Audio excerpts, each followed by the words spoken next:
بسم اللہ الرحمن الرحیم۔ تمام دیکھنے اور سننے والوں کو خلوص برا سلام۔ حضور نبی کریم صلی اللہ علیہ وآلہ وسلم کی عید کا ایک واقعہ۔ عید کا دن تھا اور صبح کا وقت تھا۔ حضور مسجد نبوی میں فضائل عید کے احکامات بیان کر رہے ہیں۔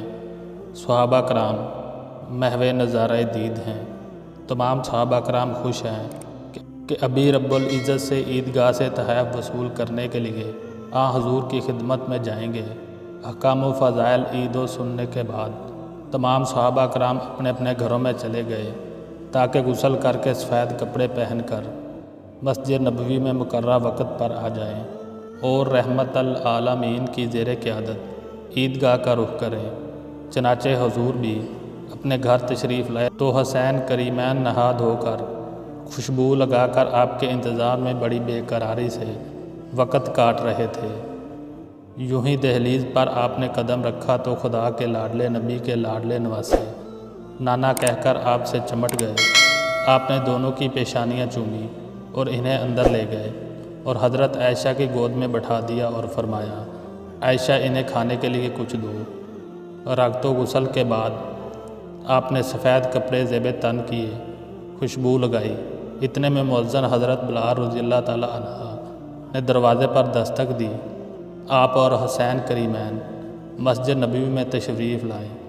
صحابہ کرام رضوان اللہ علیہ و اجمعین آپ کے انتظار میں تھے۔ پاک لوگوں کی جماعت ایک پاک باز رہبر کی سرکردگی میں عیدگاہ کی طرف روانہ ہو گئی۔ جبرائیل نورانی فرشتوں سمیت بارگاہ نبوی میں نیاز حاصل کرنے کے لیے آئے ہوئے تھے تاکہ مقدس ترین انسانوں کے پاؤں کی مٹی کے مبارک ذرات سے ان کے نورانی پر شرف حاصل کریں۔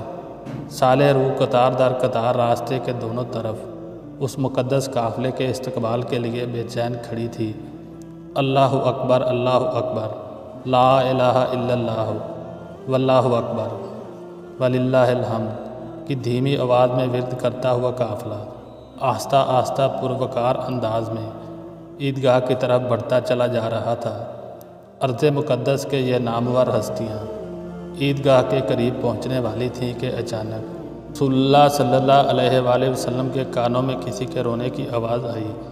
یہ کسی بچے کی آواز معلوم ہوتی تھی جو اس درد و رقت کے ساتھ رو رہا تھا جس کا اندازہ یتیمی کے ماحول میں پلے ہوئے انسان کو ہی ہو سکتا ہے۔ آپ نے دیکھا کہ ایک بچہ سادہ کپڑوں میں ملبوس ہے، یوں ہی بچوں کے کہکوں کی آوازوں کو سنتا ہے، اپنے درد انگیز آواز بلند کرتا ہے۔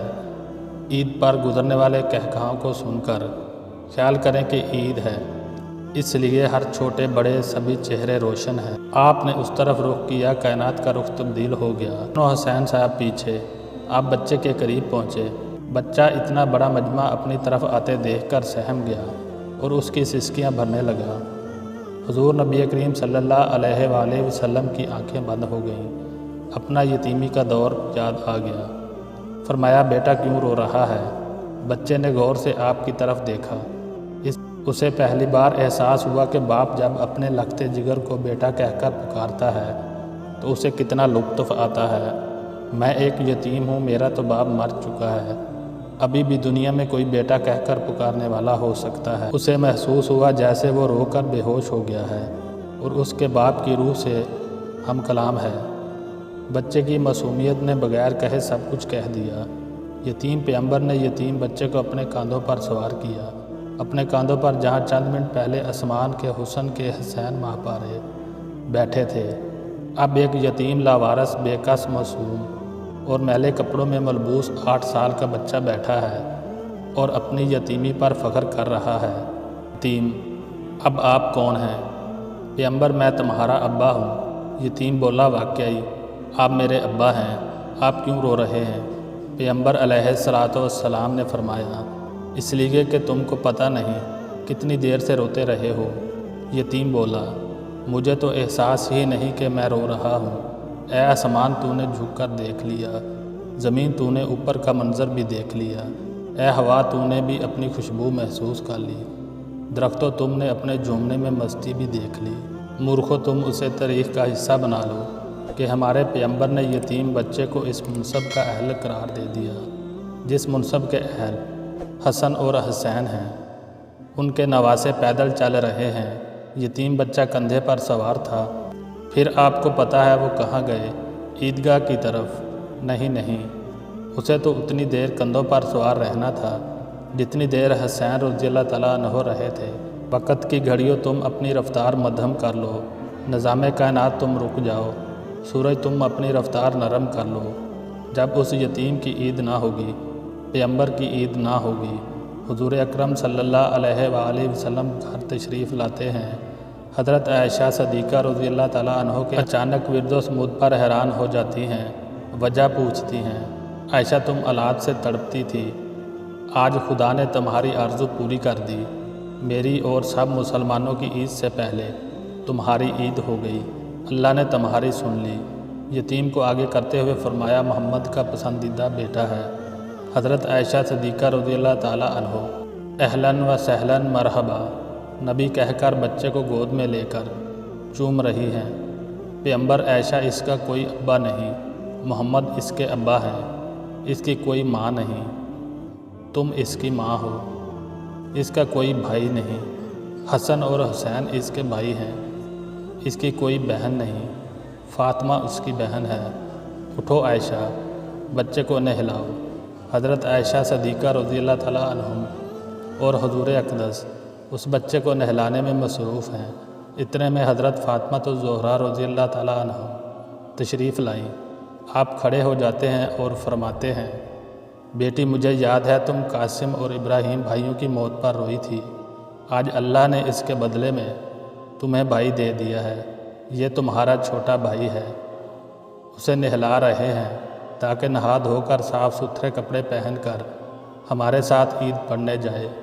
فاطمہ رضی اللہ تعالیٰ عنہا فرماتی ہیں، اہلاً و سہلاً مرحبا یا نبی، یہ کہہ کر پانی لینے چلی جاتی ہیں۔ حضور اکرم صلی اللہ علیہ وآلہ وسلم اپنے مبارک ہاتھوں سے بچے کے جسم پر لگی میل اتار رہے ہیں۔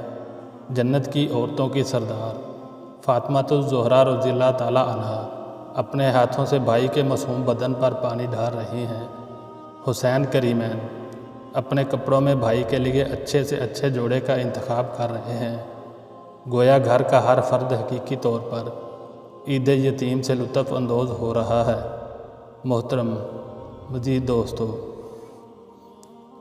عزیز دوستو، عید آنے والی ہے۔